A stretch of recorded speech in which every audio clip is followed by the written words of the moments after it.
எல்லாருக்கும் வணக்கம். ரெனா வீட்டு சமையலில் காரசாரமான நாட்டுக்கோழி பிரட்டல் தான் பார்க்க போகிறோம். பனி நேரத்தில் சளி இருமல்லாம் இருக்கும்போது மிளகு சீரகம் கொஞ்சம் தூக்கலாக போட்டு இந்த நாட்டுக்கோழி பிரட்டல் செஞ்சோமா தொண்டைக்கு ரொம்ப இதமாக இருக்கும்.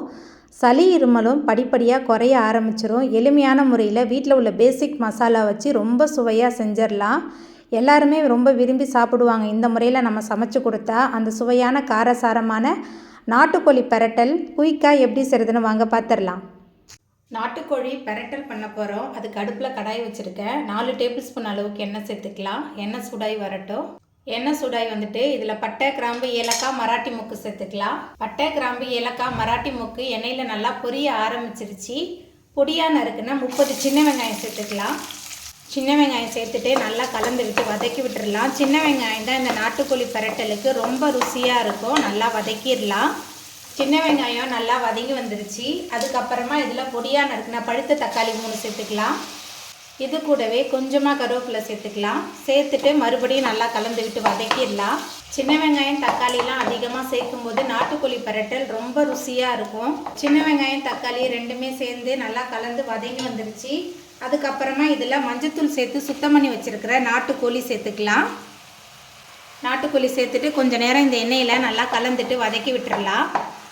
ரொம்ப சிம்பிளான நாட்டுக்கோழி பிரட்டல் தான், ஆனால் ரொம்ப ரொம்ப ருசியாக இருக்கும். சாயத்தோடு கலந்து சாப்பிட்லாம். அதுக்கப்புறம் சப்பாத்திக்கு தொட்டு சாப்பிட்றதுக்கு ரொம்ப சுவையாக இருக்கும். நல்லா கலந்துட்டு வதக்கிடலாம். நல்லா சுட சுட மிளகு ரசம் வச்சுட்டு குழந்தைங்களுக்கு சளி இருமல்லாம் இருக்கும்போது நல்ல காரசாரமாக இந்த நாட்டுக்கோழியை நம்ம பிரட்டி கொடுத்தோமா ரொம்ப சுவையாக இருக்கும். சளியெலாம் படிப்படியாக குறைய ஆரம்பிச்சிடும். நாட்டுக்கோழி சேர்த்துட்டு நல்லா கலந்துட்டு வதக்கியாச்சு. அதுக்கப்புறமா இதில் 10 டேபிள் ஸ்பூன் அளவுக்கு இஞ்சி பூண்டு விழுது சேர்த்துக்கலாம். நாட்டுக்கோழிக்கு இஞ்சி பூண்டு விழுது கொஞ்சம் அதிகமாக தான் சேர்க்கணும். அப்போ தான் அதில் கவுச்சி வாடை இல்லாமல் இருக்கும். இஞ்சி பூண்டு விழுது சேர்த்துட்டு மறுபடியும் நல்லா கலந்துட்டு வதக்கி விட்டுடலாம். இஞ்சி பூண்டு விழுது சேர்த்துட்டு நல்லா கலந்துட்டு வதக்கியாச்சு. அதுக்கப்புறமா இதில் மசாலா தூள்லாம் சேர்த்துக்கலாம். வீட்டிலே ரெடி பண்ண சிக்கன் மசாலா 5 டேபிள் ஸ்பூன் சேர்த்துருக்கேன். 1.5 டீஸ்பூன் மஞ்சத்தூள், 8 டேபிள் ஸ்பூன் குழம்பு மிளகாய்த்தூள், நாட்டுக்கோழி பிரட்டலுக்கு தேவையான அளவுக்கு கல் உப்பு சேர்த்துருக்கேன். சேர்த்துட்டு நல்லா கலந்துட்டு வதக்கிடலாம். நம்ம சேர்த்த மசாலா நாட்டுக்கோழி ரெண்டுமே சேர்ந்து நல்லா கலந்து வதங்கணும். நல்லா வதக்கிடலாம். நாட்டுக்கோழிலாம் நல்லா காரசாரமாக இருந்தால் தான் ரொம்ப ரொம்ப சுவையாக இருக்கும். நம்ம சேர்த்த மசாலா நாட்டுக்கோழி ரெண்டுமே சேர்ந்து நல்லா கலந்து வதங்கிருச்சு. நாட்டுக்கோழி வேகிறதுக்கு தேவையான அளவுக்கு தண்ணி சேர்த்துக்கலாம். தண்ணி கொஞ்சம் அதிகமாக தான் சேர்க்கணும். அப்போ தான் நாட்டுக்கோழி நல்லா முழுமையாக வெந்து வரும்.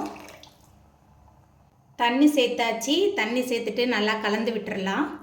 தண்ணி சேர்த்துட்டு நல்லா கலந்ததுக்கப்புறமா ஒரு மூடி போட்டு வேக வச்சிடலாம். இது வெந்து வர்றதுக்குள்ளே மிளகு சீரக பொடி, அதுக்கப்புறம் தேங்காய் விழுது எல்லாத்தையும் அரைச்சி எடுத்துகிட்டு வந்துடலாம். மிக்ஸி ஜாரில் 2 டேபிள் ஸ்பூன் மிளகு, 1 டேபிள் ஸ்பூன் சீரகம் சேர்த்துட்டு நல்லா கொரன்னு அரைச்சி எடுத்துகிட்டு வந்துடலாம். தேங்காய் பேஸ்ட் ரெடி பண்ணுறதுக்கு மிக்ஸி ஜாரில் 1.5 டேபிள் ஸ்பூன் சோம்பு, 1/4 மூடி தேங்காய் சேர்த்துருக்கேன். நல்லா விழுத அரைச்சி எடுத்துகிட்டு வந்துடலாம். இந்த ஸ்டேஜ்லேயே நம்ம இறக்கிட்டோமா நாட்டுக்கோழி கிரேவி மாதிரி ஆகிடும். இந்த தண்ணிலாம் நல்லா முழுமையாக வற்றி வரணும். அப்போ தான் பிரட்டல் ரொம்ப சூப்பராக இருக்கும். நம்ம சேர்த்த தண்ணிலாம் நல்லா சுண்டி வர ஆரம்பிச்சிருச்சு. கடைசியாக இதில் அரைச்சி வச்சுருந்த தேங்காய் விழுது சேர்த்துக்கலாம். 1/4 மூடி தேங்காய், அது கூட 1.5 டேபிள் ஸ்பூன் அளவுக்கு சோம்பு சேர்த்து நல்லா விழுத அரைச்சி வச்சுருந்தேன். அந்த தேங்காய் விழுது சேர்த்தாச்சு. இது கூடவே மிளகு சீரக பொடி சேர்த்துக்கலாம். கடைசியாக மேலால் கொஞ்சமாக கொத்தமல்லி சேர்த்துக்கலாம். சேர்த்துட்டு நல்லா கலந்து விட்டுடலாம். மிளகு சீரகம்லாம் பச்சையாக தான் மிக்சியில் நம்ம அரைச்சி சேர்த்துருக்கோம். அதனால் மிளகு சீரக பொடியெலாம் சேர்த்துட்டு கொஞ்சம் நேரத்துக்கு நல்லா கொதிக்க விடலாம். எல்லாமே சேர்ந்து நல்லா கொதித்து ரொம்ப சுவையான நாட்டுக்கோழி பிரட்டல் ரொம்பவே சூப்பராக ரெடி ஆகிட்டு நல்லா சுட சுட சாதத்தோடு பிசைஞ்சு சாப்பிட்றதுக்கு இந்த நாட்டுக்கோழி பிரட்டல் ரொம்பவே சுவையாக இருக்கும். இந்த ஸ்டேஜில் நம்ம ஆஃப் பண்ணிடலாம். நேரம் ஆக ஆக இது நல்லா கெட்டியாகிடும்.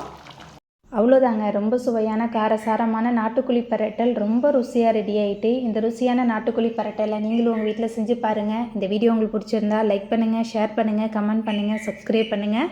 அப்படியே பக்கத்தில் உள்ள பெல் பட்டனை கிளிக் பண்ணிடுங்க. தேங்க்யூ.